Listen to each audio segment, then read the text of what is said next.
c'est le beau côté, si j'ose dire, de cette funeste maladie. C'est que certains transforment ce qui vous a mis à terre, ce qui a été à 2 doigts de vous tuer, en compétences que vous n'auriez jamais eues sans ça. Et force est de lui rendre quand même hommage à ce PTSD et à nous-mêmes.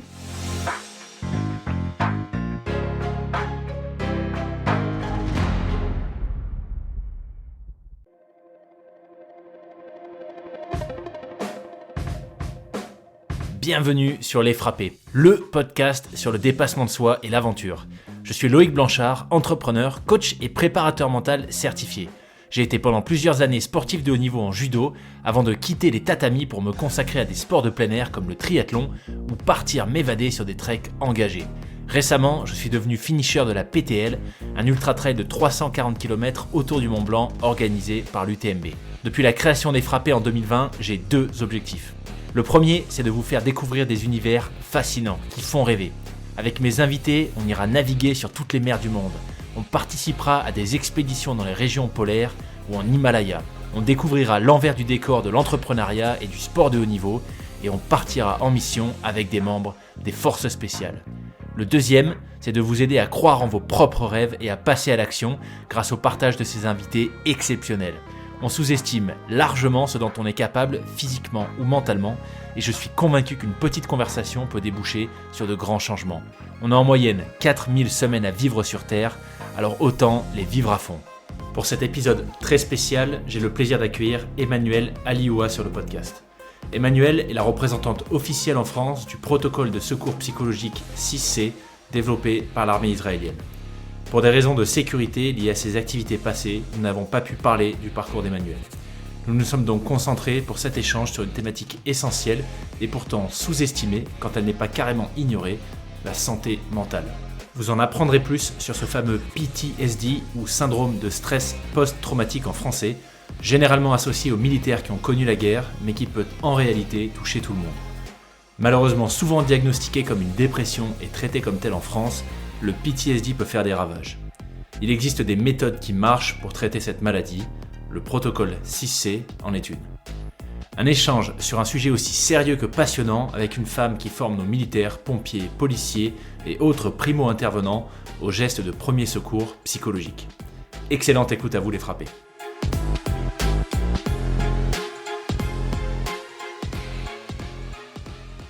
Eh bien, bonjour Emmanuelle.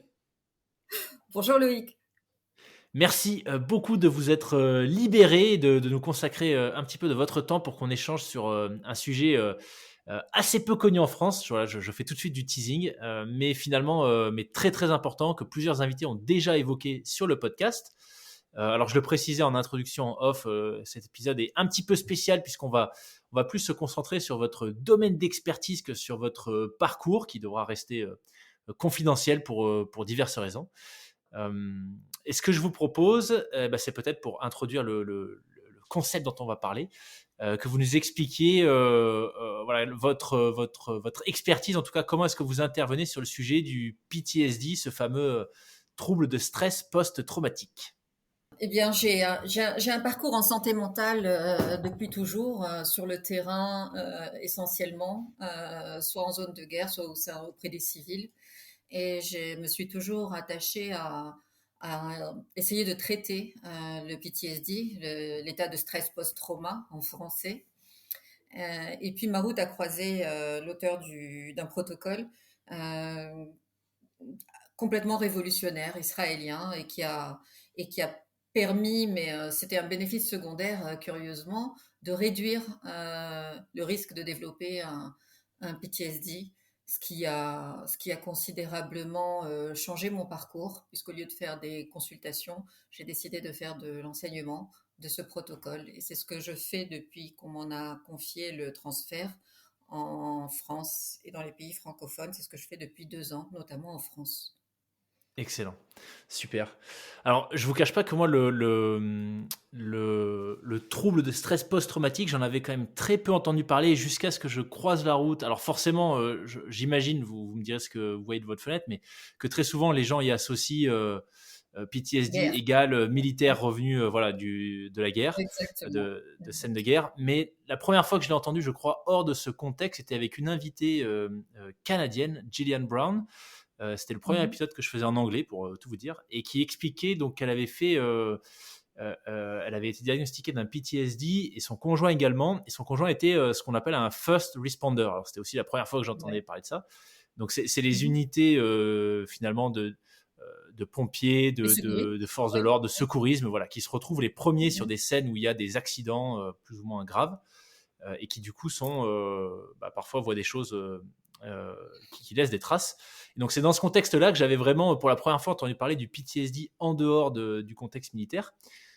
Vous, de votre fenêtre, est-ce que vous diriez que c'est quelque chose de très spécifique à la France, puisque maintenant vous intervenez en France, cette relative méconnaissance, ou est-ce que c'est simplement que le sujet est en train d'être de plus en plus connu, creusé et... Non, le sujet est plutôt éculé en réalité. Et comme souvent sur plein de sujets, que ce soit le MDR ou d'autres problématiques, on est très en retard en France, en particulier. Ce sont peut-être les mauvais côtés du côté conservateur de la culture française, qui en a de très bons et qui par ailleurs est assez résistante aux innovations.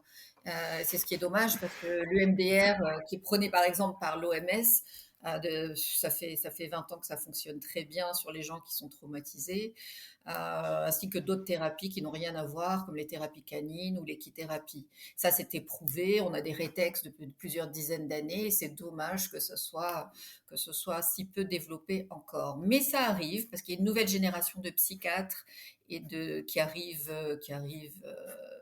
en France, qui sont très intéressés par les neurosciences et que quand on parle PTSD, forcément, on parle de neurosciences. Neurosciences qui est un domaine, on en est au tout début. Tout ce qu'on découvre aujourd'hui, enfin, ce sont nos premiers pas dans le domaine des neurosciences. Oui, Le PTSD, lui, ses symptômes, ils sont bien connus. En France, il y a quelques entités très spécialisées, mais c'est beaucoup d'entre-soi de psychiatres et ça descend très rarement sur le terrain, ce qui est fort dommage puisque le trauma, lui, il a lieu sur le terrain et pas en consultation ni dans les centres de recherche. Donc il y a une espèce de décalage entre les sachants et l'absence de transfert de méthodes sur le terrain. Et le terrain, c'est lui qui est le plus impacté. Et ce sont ceux que vous avez dit, d'abord les primo-intervenants. D'abord eux, d'abord les secouristes, d'abord les pompiers, d'abord les forces de l'ordre. Et c'est pas anodin, même si c'est multifactoriel, que la France connaisse un drame sanitaire avec ses forces de l'ordre en matière de suicide, par exemple. Idem avec les médecins. d'accord. Donc, Alors, sans on trop... connaît bien le mécanisme. Hein, les confrères, les médecins, il y a des organismes très spécialisés et orientés, en particulier dans la recherche, qui connaissent bien les mécanismes du PTSD. Maintenant, sur le terrain, il n'y a aucune politique de prévention, mais j'ai envie de dire comme beaucoup d'autres domaines. Oui. Et sans trop rentrer dans les détails scientifiques, en tout cas, le PTSD, comment est-ce que vous l'expliqueriez à quelqu'un qui en a, voilà, comme moi, vaguement entendu parler, qui Ouais. saisit à peu près, je pense, le concept, mais vous parlez de neurosciences, qu'est-ce qui se passe exactement? Qu'est-ce qui fait qu'on peut qualifier, diagnostiquer un PTSD? Ben, on s'en rend compte souvent au travers des symptômes que l'on a. Par exemple, en France, ce qui crée le plus de PTSD, ce sont les accidents de la voie publique. Ils sont à l'origine d'une part importante des états de stress post-trauma, les violences intrafamiliales, pareil. Le PTSD, c'est lorsque vous avez été confronté à un événement violent, soudain et imprévisible. Donc vous êtes dans votre routine et puis il arrive une agression, il arrive un accident de voiture, il arrive une menace de mort, imaginée ou réelle. Eh bien vous êtes en état de choc, ce qui est complètement légitime. Si cet état de choc ne se résorbe pas sous un mois, et si vous avez des symptômes qui subsistent au-delà d'un mois, parce qu'un mois, on considère qu'on va chacun, avec nos ressources personnelles, plus ou moins digérer les choses. La plupart d'entre nous, 80% d'entre nous, on digère d'ailleurs très bien et on fait appel à nos ressources et on passe à autre chose. Certains vont continuer à avoir des troubles au-delà des un mois. Et ces troubles vont se traduire par une souffrance morale, des complications physiques, qui vont altérer profondément leur vie professionnelle, personnelle, sociale. Et le problème avec le PTSD, c'est qu'en Europe et en France, on n'est pas habitué à le détecter. Hmm. Ce sont des problématiques souvent qui sont connues des pays qui sont confrontés à l'adversité, tout type d'adversité. Alors évidemment, Israël étant particulièrement exposé à l'adversité, ben, on est devenu expert dans ce domaine-là avec les Américains qui, eux, se sont penchés sur les problématiques liées à la guerre en particulier, et Israël à la guerre et à la société civile. Donc, on a beaucoup de médecins, par exemple, de généralistes, qui n'ont pas connaissance, tout simplement, hein, parce qu'ils ne l'ont pas vu durant leur étude de ce que c'est que des symptômes liés à un état de stress post-trauma et qui diagnostiquent une dépression, qui diagnostiquent et qui médicamentent. Et c'est pour ça qu'on est un des premiers consommateurs de psychotropes en France. Alors que très souvent, en explorant, on se rend compte que la personne qu'on a en face de nous, en fait, nous parle de symptômes très emblématiques de l'état de stress post-traumatique. Mais effectivement, vous avez raison, on fait le raccourci. PTSD, guerre. Or, c'est Ouais. loin d'être le cas. Ouais. Ce qui est peut-être, j'imagine pas, et je dis ça avec vraiment beaucoup de naïveté et de méconnaissance du monde médical, mais j'imagine que le diagnostic, enfin l'autodiagnostic est peut-être pas forcément évident puisque bah, les signaux dont vous parliez, en fait, c'est des choses qui sont pas nécessairement visibles et ça me fait penser en tout cas au livre je vous dis ça parce que je pense au livre d'Enora Cham que j'avais reçu sur le Oui. podcast qui partageait son expérience d'observatrice en Syrie et qui Oui. disait s'être rendu compte, enfin qu'on lui avait fait se rendre compte, et c'est un peu ça Mm. mon point, que ses collègues lui avaient fait se rendre compte qu'elle était en fait dans une période qu'elle avait énormément changé et que finalement elle vivait un PTSD et c'est là qu'elle a décidé de se faire accompagner. Euh, Mm. mais vous parlez de symptômes qui sont assez révélateurs. Pour vous, les principaux, ce serait quoi si quelqu'un qui nous écoute qui a Les été princi- confronté à une... alors très souvent, quand je donne les symptômes, tout le monde connaît autour de soi quelqu'un qui a ces symptômes-là, et tout d'un coup, on réalise que ça pourrait être l'un des symptômes caractéristiques du SSPT. Un des plus discrets mais emblématiques, c'est l'évitement. Quand vous avez autour de vous quelqu'un qui évite toute sa vie ou pendant une longue période de sa vie, systématiquement quelque chose. Sortir, une couleur, un endroit, apprendre quelque chose en particulier, se confronter à... Bref, l'évitement est un symptôme qui est très discret, mais assez emblématique du SSPT. Vous avez les flashbacks, eux, qui sont par contre extrêmement... on Parlant, les ouais. connaît bien, hein, parlants, merci. Les cauchemars, parlants. On a des symptômes physiques, les symptômes de reviviscence.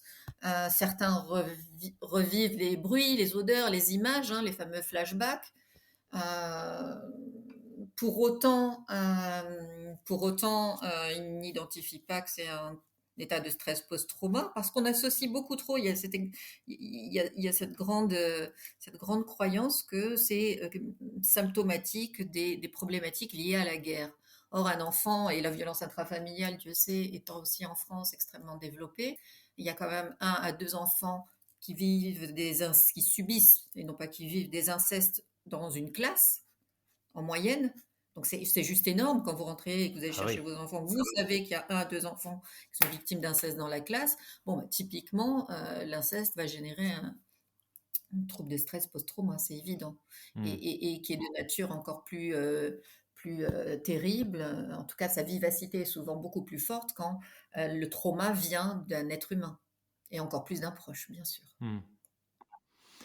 Alors, d'un point de vue des neurosciences, vous parliez de 1 mois. Qu'est-ce qui se passe en fait au-delà de 1 mois? C'est-à-dire que si on a inconsciemment, on n'a pas eu la capacité à digérer entre guillemets l'événement, Oui, il y a quoi? C'est des oui. mécanismes d'autodéfense qui s'installent durablement, c'est ça? C'est plus des mécanismes d'autodéfense, ce sont des mécanismes de fonctionnement dans lequel la souffrance domine.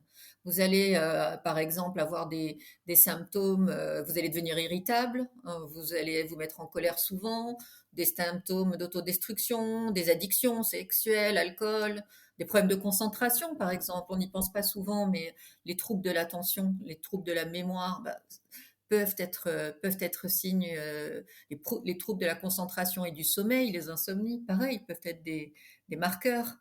Et puis on a des symptômes physiques, hein, des troubles cardiaques, des troubles du sommeil, les troubles sont nombreux et on les apparente souvent dans les sociétés dites en paix à des troubles de déprime, de dépression. Hmm. Derrière la dépression, quand on a affaire à des professionnels expérimentés en trauma, on trouve derrière la dépression très souvent des événements traumatiques, un événement Hmm. traumatique. C'est intéressant ce que vous dites sur le fait que on est finalement euh, pas trop en avance sur ces sujets en France. Puis j'ai l'impression, dans ce que je lisais un petit peu pour préparer cette interview, en Europe en général, ça me fait un petit peu penser, alors sur une note quand même plus positive, mais à l'expérience que font beaucoup de sportifs et sportifs de haut niveau. Qui sont, en tout cas en Europe, qui sont accompagnés de manière très poussée sur la partie préparation physique, euh, préparation technique, etc.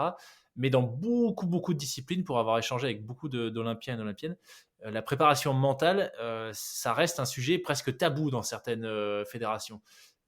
Se préparer mentalement, c'est un peu, on pose la question de, mais pourquoi, est-ce que tu vas bien, est-ce que tu as besoin de Mm. voir quelqu'un, ça va pas, et j'ai un peu l'impression qu'il y a énormément de raccourcis qui sont faits encore et de connotations pas super positives sur prendre soin de soi d'un point de vue mental, où c'est pas forcément encore autant la norme et autant accepté qu'aux États-Unis par exemple.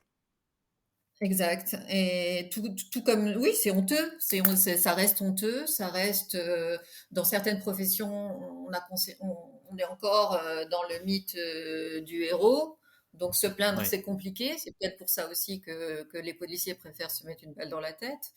Euh, les professions, on sait qu'il y a des professions plus exposées que d'autres. On les connaît, ces professions. Ce sont les primo-intervenants, vous le disiez tout à l'heure. La police, par exemple, elle a 15 fois plus de risque de suicide que n'importe quelle autre personne dans la population. 15 fois. Ça veut dire ouais, c'est quoi? énorme. Ça veut dire que dès l'école, on sait qu'une partie d'entre eux dans la classe n'arrivera pas au bout de sa carrière et se sera suicidé. Faut dire les choses comme elles sont. Et Ouais, on ne fait rien. Pas de bouclier cognitif, ils n'ont pas de prévention, ils n'ont rien. Ils n'ont que du matériel, une arme et puis un bouclier. ouais, ouais, ça c'est vrai que Donc, ouais, il y a pas de politique de prévention, mais un peu comme pour beaucoup d'autres choses en matière de sanitaire, on est beaucoup dans la réaction parce qu'on n'est pas habitué en Europe à être éprouvé sur la question mentale, en tout cas éprouvé par des chocs violents, soudains et imprévisibles, hein, puisque c'est ce qui définit un événement traumatique. Il faut qu'il soit soudain, violent et imprévisible. Un accident de la route, c'est soudain, violent et imprévisible. Ça fait énormément de morts. Pour autant, on est dans la prévention, dans l'interdiction, mais pas dans la prise en charge de la santé mentale.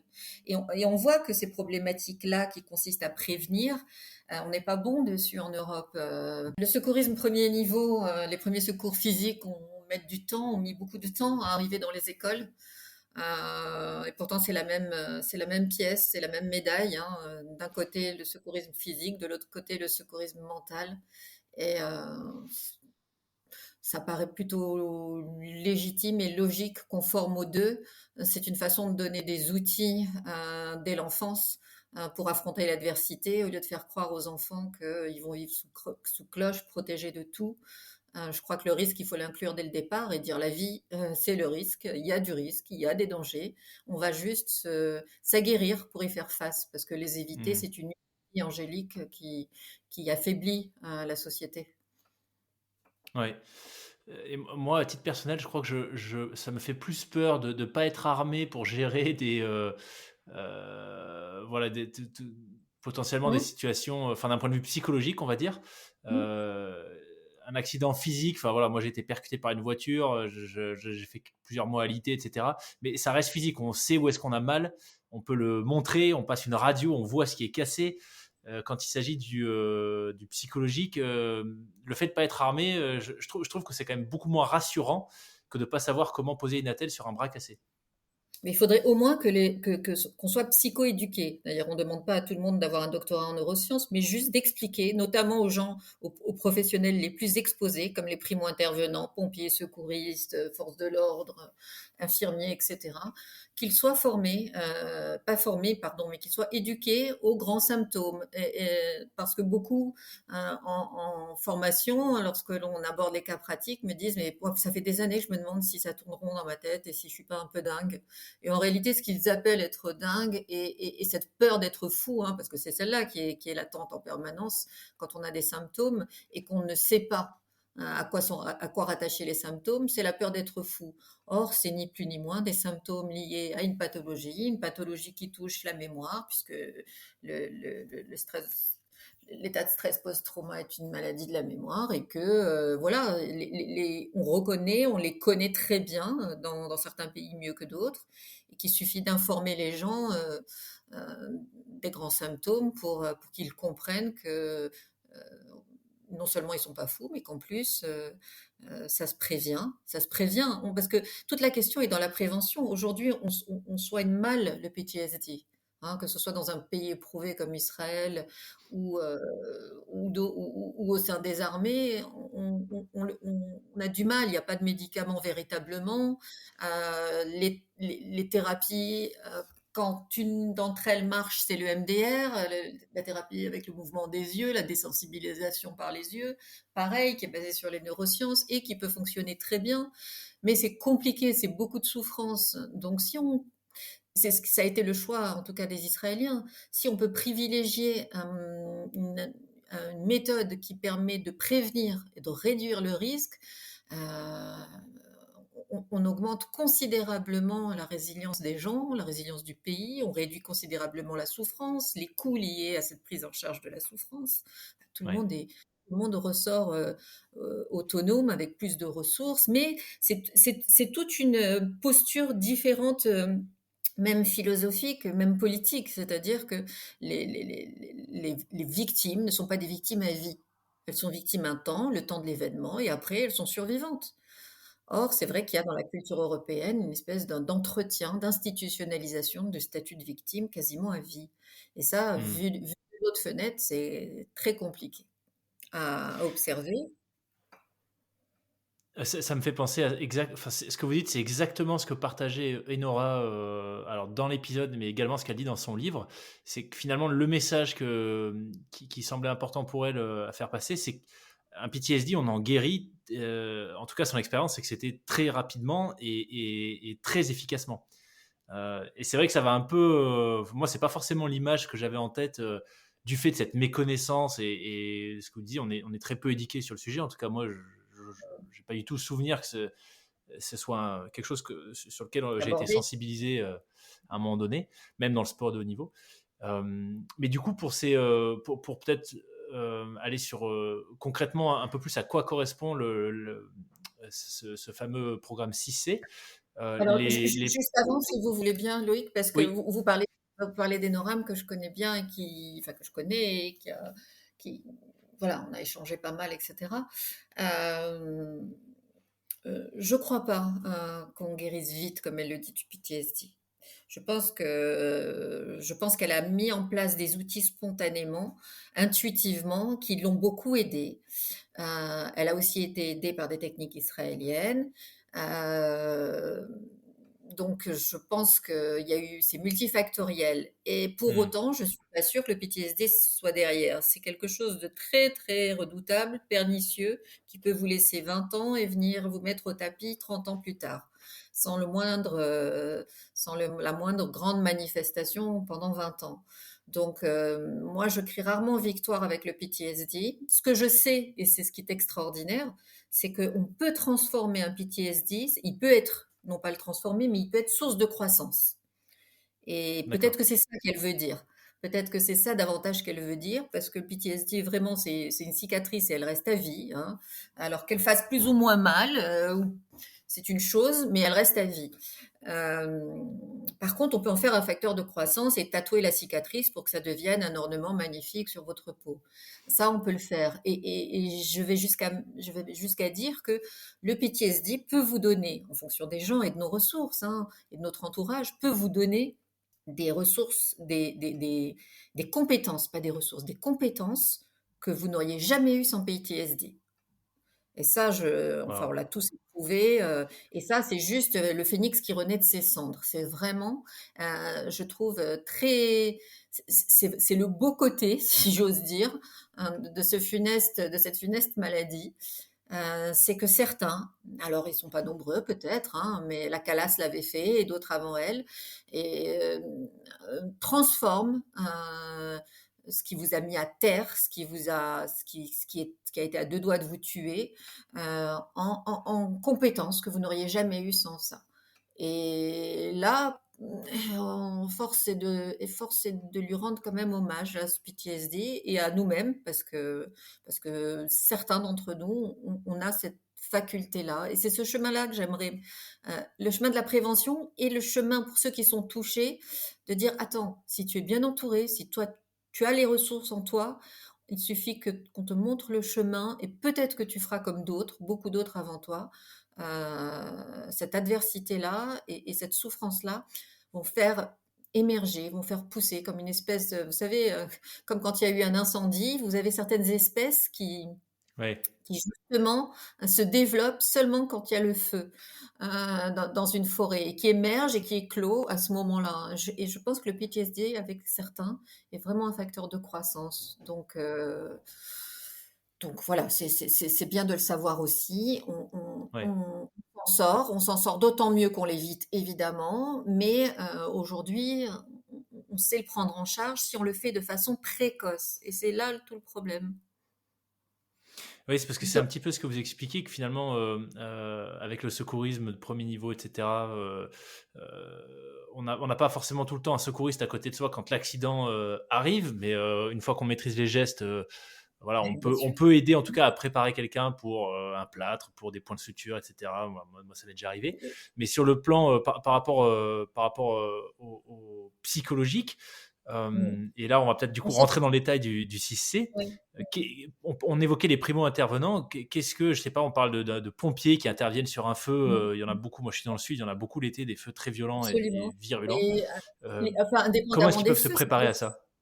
ben, ça reste presque anecdotique les feux parce que quand vous discutez avec les pompiers, vous vous rendez compte que l'essentiel de leur activité, c'est plutôt de la bobologie.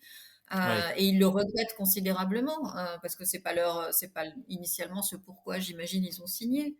Donc, ils sont confrontés à beaucoup d'événements traumatogènes, des pendus, les pompiers, c'est encore les primo-intervenants qui font partie des primo-intervenants qui mettent quand même pas mal sous le tapis les suicides qui ont lieu dans leur rang. Hein, la police en parle, la gendarmerie en parle, mais l'armée et les pompiers, la ligne officielle, c'est qu'il n'y en a pas ou peu. Or, on sait tous que c'est pas d'accord. vrai. Et chaque pompier a connu un collègue qui s'est suicidé. Et en général, le pompier ne se rate pas.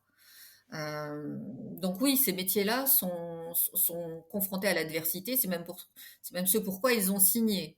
Et eux sont confrontés à un double sentiment d'impuissance, c'est-à-dire qu'ils sont confrontés à la menace. Et là, face à la menace, eh ben, ils exercent leurs compétences professionnelles. Mais le jour où ils n'y arrivent plus, ils sont confrontés à une deuxième menace, c'est la menace professionnelle. C'est celle qui vous donne le sentiment d'être en échec professionnel. Et ça, c'est très caractéristique du primo-intervenant, du pompier, du policier. Et quand ce sentiment d'être impuissant professionnellement arrive plusieurs fois, eh bien, c'est comme ça que petit à petit, on bascule vers un sentiment d'échec récurrent, vers des doutes, vers des questionnements du type mais est-ce que je suis le maillon faible de l'équipe? Est-ce que je suis fait pour ce job? Et que la dépression peut venir s'installer, s'ancrer, se développer jusqu'à l'aboutissement le plus funeste. Et je pense qu'il y a beaucoup de processus de ce type-là dans les suicides auxquels on assiste et que le CIC, vous parliez du CIC qui est la méthode nationale d'Israël pour déchoquer et remettre en route dans l'immédiat, hein, dans les premières minutes, les mécanismes de résilience. Il a été fait d'abord pour les primo-intervenants et pas D'accord. pour la société civile. Il est né au sein de l'armée et ensuite il s'est propagé à tous les primo-intervenants, pompiers, policiers, etc. Parce que qui plus qu'eux est confronté au quotidien, chaque fois que l'un d'entre eux commence sa journée, après le café, c'est un mort, un poignardé, un pendu, un enfant violé, un inceste. Enfin, on imagine très mal hein, dans notre quotidien ce à quoi peut ressembler. Il faut vraiment descendre sur le terrain. Et c'est pour ça que je dis que ce serait bien que les sachants en posture haute, qui connaissent bien le psychotrauma, descendent un peu sur le terrain et partagent Ouais. plutôt que de rester entre soi, parce que c'est sur le terrain que la souffrance a lieu, c'est sur le terrain qu'on perd des collègues, et qu'une minorité soit pointue sur ce sujet-là, c'est une très belle chose, mais ne pas le partager et développer des techniques pour l'aider à ne pas se développer, ça me semble très pragmatique et plus important euh, Ouais. de mon, de mon petit point de vue d'intervenante du terrain. Alors le 6C, si je me trompe pas, c'est un acronyme qui correspond aux étapes idéalement qu'il faudrait suivre pour justement déchoquer une potentielle Oui, victime de oui. PTSD, c'est ça? Oui, c'est ça, hein. En fait, c'est pour déchoquer quelqu'un en état de choc, quel que soit, en état de crise, de stress aigu. Donc, quel que soit le type d'événement, agression, accident domestique, catastrophe naturelle ou sanitaire, peu importe. Dès que quelqu'un est en situation de crise aiguë, de stress, qu'il manifeste de la détresse émotionnelle et qu'il n'est plus en capacité de réfléchir et de prendre des décisions efficaces, eh bien, on intervient en tout cas en Israël sur la population civile à qui on l'enseigne dès l'âge de 7 ans. En lui apprenant le 6C. Et donc, il s'agit de déchoquer, de rendre opérationnel quelqu'un pour que, en fait, l'idée, ce qu'il faut comprendre, c'est que l'idée rejoint ce que j'évoquais tout à l'heure. C'est-à-dire qu'on considère que des risques et des accidents dans la vie, vous allez en croiser. D'accord? Vous allez en croiser. Mais si votre vie s'arrête à chaque fois que vous en croisez un, vous êtes Ouais. victime à vie. Vous êtes victime à vie. Donc, ce que disent les Israéliens, c'est des coups, de toutes les façons, tu vas en prendre, hein, pour faire simple et m'adresser au plus grand nombre. Des coups, tu vas en prendre. Donc, il va falloir t'aguerrir à en prendre. OK? Et il y a des moyens qui te protègent plus que d'autres. Et certains aggravent. Et si je suis en état de choc et qu'on vient me prendre en charge avec un langage empathique et émotionnel, si je suis en état de choc, on va aggraver mon état en me prenant en Ok. charge comme ça, même si on fait preuve, même si ça vient d'un sentiment qui est extrêmement positif et bienveillant, ce n'est pas celui qui est efficace. Celui qui est efficace, c'est celui qui va vous activer et vous positionner tout de suite comme quelqu'un qui a des ressources. Il faut juste qu'on vous montre lesquelles et comment les activer.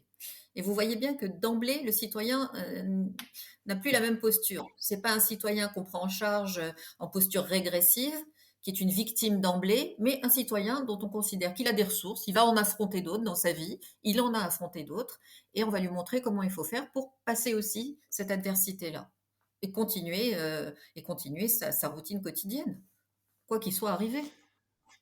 C'est super intéressant. Alors, je sais pas si je fais des liens qui ont pas trop lieu d'être, mais je reçois sur le podcast beaucoup d'invités, hommes et femmes, qui font aussi, alors qui sont pas forcément dans les forces armées ou des primo-intervenants, mais qui partent, qui s'exposent, qui se mettent dans des milieux hostiles où bah, ils doivent un peu dépendre. En fait, ils dépendent que Bah d'eux-mêmes. oui, Par même. exemple, au jour où on enregistre, voilà, j'ai l'épisode avec Mike Horn qui sort, et je me dis qu'en fait, ce type quand ces gens-là partent à plusieurs, ça peut aussi être des outils extrêmement utiles, puisque vous parlez de remobiliser les gens. Et il y a des situations où, bah, quand on est à 5 jours de marche du premier village sans réseau et qu'il se passe quelque chose, quelqu'un se fait une fracture ouverte, j'imagine que le fait d'être remobilisé très rapidement plutôt que de céder à l'émotionnel est juste super, super important. Mais alors très, très souvent, intuitivement, hein, ils le font. Et c'est pour ça que ce sont des sportifs de haut niveau. Et c'est pour ça qu'ils cherchent l'adversité. Parce qu'ils cherchent jusqu'où, à un moment donné, ça dysfonctionnera et je serai inopérant.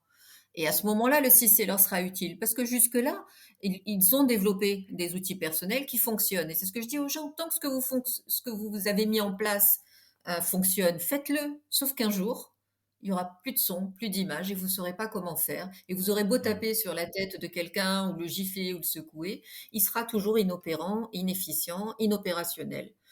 Et là, il faudra sortir votre carte 6C. Mais tant D'accord. que ce que vous utilisez fonctionne, faites-le. Par contre, en état de choc, ce qui est établi aujourd'hui par la littérature scientifique, mais depuis 2005, c'est pas récent, depuis 2005, les confrères des différents pays européens savent que le langage émotionnel en urgence aggrave le trauma. Bon, la France est encore très résistante en matière dans la matière, parce qu'il y a une il y a une grande histoire avec Freud, avec la psychanalyse, mais ce sont deux temps différents. C'est pas forcément antagoniste, ce sont deux temps différents. Le temps de Hmm. l'intervention en urgence, c'est pas le temps de Madame, puis-je déboutonner votre chemisier pour mettre le défibrillateur? C'est j'arrache le chemisier, je pose, je défibrille et je remets la personne en état de marche, en état de fonctionnement. C'est un Hmm. autre temps, c'est un autre ton de voix, c'est une autre posture. Et au contraire, je trouve que le 6C prépare bien les gens parce qu'il les sort de la confusion, il les met dans une posture de retour à l'estime d'eux-mêmes, un de sentiment d'auto-efficacité qui fait que si par hasard le PTSD se développe, quand ils vont arriver en consultation avec les confrères, ce sera clair. Les événements seront clairs, les séquences de l'événement seront claires, et on aura réduit avec le 6C la confusion et les risques de développer des flashbacks. Enfin bref, c'est parfaitement complémentaire. Donc, je ne peux qu'inviter, comme au premier geste d'urgence physique, les gens à s'y former, et les enfants en particulier, parce que Hmm. c'est un outil à vie. La plupart des gens qui s'y forment me disent, mais ça va nous servir toute la vie. Effectivement, ils viennent dans un cadre professionnel et en réalité, ils se rendent compte que c'est un outil qui va leur servir euh, pour toujours. Ouais. Alors, je mettrai le lien vers le site internet protocole 6c.org. Mais donc le 6C, ce qu'on expliquait, c'était que c'est un acronyme, donc 6 étapes par lesquelles il faudrait passer. Alors, je les ai là sous les yeux sur le site. Donc, commitment, cognition, challenge, contrôle, continuité, communication. Mhm. Elles sont toutes relativement parlantes. Continuité, j'ai du mal à voir du coup Oui. à Mais quoi oui, est-ce que bien ça sûr. pourrait correspondre. Et c'est très souvent celle qu'on oublie et ce qui est bien dommageable pour les primo-intervenants, parce que eux, des événements traumatogènes, c'est tous les jours, plusieurs fois par jour. Or, la continuité consiste à remettre la chronologie des événements dans l'ordre et à acter que l'événement est fini. Or, ce qui D'accord. nous paraît à nous comme primo-intervenants, à nous comme secouristes, si c'est évident, ne l'est pas du tout du point de vue de la victime. Pour la victime, elle est dans un tel état de confusion dû à la suractivité de ses cinq sens liée à l'hyperactivité de l'amygdale elle ne se rend pas compte, comme vous, que l'événement est fini. Et si vous ne lui dites pas que l'événement est fini, et si vous ne remettez pas de la chronologie dans sa confusion, la probabilité est non négligeable qu'elle ramène l'événement chez elle à la maison. Et là, D'accord. peuvent se développer les fameux phénomènes intrusifs de flashback. D'accord, ok, super clair. Est-ce que cette méthode 6C, elle pourrait être auto-appliquée à soi-même? Oui, sauf dans un seul cas, sauf dans un cas, si vous êtes vous-même sidéré. Et c'est bien pour ça qu'on a besoin que le plus grand nombre soit formé, parce qu'à ce moment-là, si vous êtes victime d'un état de sidération, eh bien, quelqu'un peut venir à côté de vous, un voisin, un ami. Moi, ma fille le fait, elle a 9 ans, mon fils a 16 ans, pareil, ils ont tendance ils ont pris le pli, juste par mimétisme, sans avoir rien appris. Oui, quand quelqu'un est sidéré, il a besoin de quelqu'un d'autre. Et ça aussi, ça induit la notion de cohésion sociétale, de citoyenneté plus plus. Il y a Oui. toujours un moment où, aussi autonome qu'on soit, on aura besoin du voisin. Hmm. Et les C'est, pompiers le disent très souvent, ce n'est pas nous qui sauvons quelqu'un d'un arrêt cardiaque. Ils le disent très très souvent. Moi, j'ai un pompier professionnel parmi mes formateurs, ex-militaire, il le dit. Il dit quand on arrive, c'est trop tard. Si le citoyen qui était à côté n'avait pas fait les premiers gestes de secours et le massage cardiaque, la personne serait déjà morte une fois qu'on est arrivé. Et c'est exactement la même chose. Réduire le choc émotionnel, réduire le risque de développer un PTSD, lui dire tu vas faire des choses, le maintenir actif, puisqu'il est de toutes les façons, il est gorgé de cortisone et d'adrénaline. Ouais, c'est ça qui est très très intéressant, cette notion d'action qui effectivement va un peu à l'encontre, en tout cas de spontanément ce en quoi on pense, c'est-à-dire mettre la victime ou la personne qui vient de passer par quelque chose de difficile de côté, lui finalement prendre soin d'elle, la mettre dans une posture très passive. Là, au contraire, l'enjeu, c'est de tout de suite remettre la personne dans l'action, de faire fonctionner son cerveau, de lui demander de se repasser la scène, si j'ai bien compris, d'être très précis dans la description. Et et finalement, la posture est un petit peu inverse de celle qu'on a. Elle est à 100, vous avez raison, je dirais même qu'elle est à 180 degrés, et je rajouterais même qu'elle est contre-intuitive. Ouais. Elle est tout à fait révolutionnaire en ça. Elle est contre-intuitive, révolutionnaire au sens littéral du mot. On est vraiment à 180 de notre inclination naturelle, de notre système compassionnel qui fait qu'on veut se synchroniser à la détresse de l'autre. Or, on le voit très bien à l'imagerie médicale et avec les 15 années de retour d'expérience qu'on a, que quand on fait ça, on prive la personne de ses ressources et on aggrave son état. Donc, essayons de partager, de faire des ponts plutôt que de faire voilà, que de rester chacun dans sa tour d'ivoire. Faisons des ponts entre ceux qui ont l'expérience et ceux qui en ont besoin. Donc, en tout cas, c'est ce que moi je souhaite faire.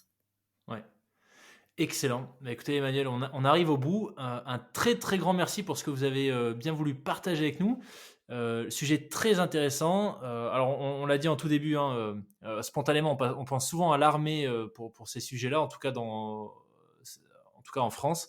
Mais voilà, pour avoir interviewé plusieurs personnes qui avaient été victimes de PTSD dans d'autres univers, notamment l'aventure, l'exploration, le sport ou la vie de tous les jours, je pense que c'est très très intéressant de se pencher sur le sujet, d'aller explorer, pourquoi pas même se former. Ce serait sans doute l'idéal, comme vous le disiez, que tout le monde soit formé à ce genre de sujet, ou en tout cas éduqué. Oui, éduqué. Donc, ouais, n'hésitez pas à aller, pour celles et ceux qui écoutent, à aller jeter un œil sur le site du protocole 6C. 6C. Et puis si les gens veulent en savoir plus, éventuellement passer à l'action et se former, l'idéal c'est quoi? C'est de passer par un formulaire sur le site directement, c'est ça? Exactement. Il suffit d'en faire la demande et puis ensuite de planifier. C'est un peu chargé dans les mois à venir, mais on va s'organiser. Je recrute, j'en profite pour le dire. Des gens de terrain en priorité. Ça veut dire des gens habitués à l'urgence. Donc, ils savent ce que c'est que des gens blessés ou décédés, des gens qui ont déjà été face à la perception de la mort. Voilà, ce qui permet d'aller très vite et d'être très efficace, quelle que soit la situation d'urgence. Okay. Merci beaucoup, Emmanuel, une fois de plus, pour ce bon moment d'échange. Excellente continuation. Merci pour votre confiance. Et bien avec plaisir. Merci beaucoup. Bonne continuation. Au revoir Loïc. Au revoir.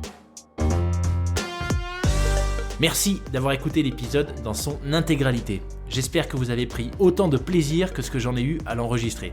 Si vous avez des feedbacks, vous pouvez me contacter sur le compte Instagram du podcast, lesfrappés.podcast, ou par email à hello@lesfrappés.com.